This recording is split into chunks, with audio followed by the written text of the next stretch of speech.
only around 700,000 children managed to not only be in matric, but to write their final national senior certificate examinations.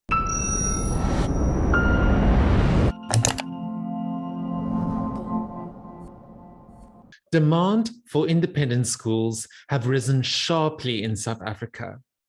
And this is because of our poor public education system. In this extract from an exclusive client webinar, I discuss the poor educational outcomes of government schools. Enjoy. In this slide, which shows public schools without critical facilities. This just shows how dire, or rather how infrastructure in public schools are crumbling. 2/3 of public schools are without a library, 80% are without a laboratory, and 60% are without computer facilities. Also to take note of is the fact that the teacher, or rather the pupil to teacher ratio in South Africa is around 30 pupils for every teacher. Now, even though we've made progress in lowering that ratio, this still compares unfavorably when we compare South Africa to other countries. Overall, countries such as the United Kingdom and the United States have around 15 to 16 pupils for every teacher.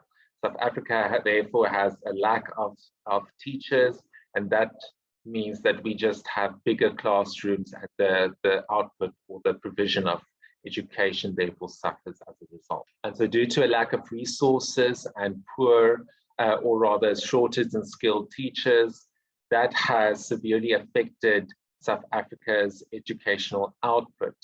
Now, earlier this year, it has been announced by the Education Department that South Africa's matric pass rate stands at around 76.2%, which is fairly decent. However, the matric pass rate looks unfavorably when we specifically zoom into bachelor passes. Now, bachelor passes are passes that are that are good enough to ensure that the pupil is able to enter university. And that our bachelor pass for 2021 is 36.4%. Now, this graph shows progress of the grade 1 class of 2010. So, for example, in 2010, 1.1 million children were in grade 1.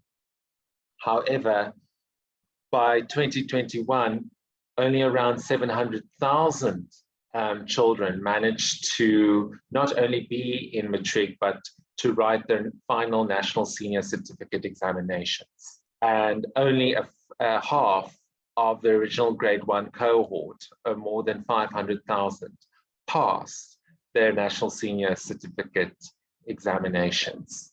And only a fraction of those managed to attain bachelor passes. Also, a big concerning factor is the fraction of pupils who are doing well enough in critical subjects such as mathematics and physical sciences, subjects that are crucial for occupations such as engineering and ICT professionals, which were listed or flagged in the government's critical skills list.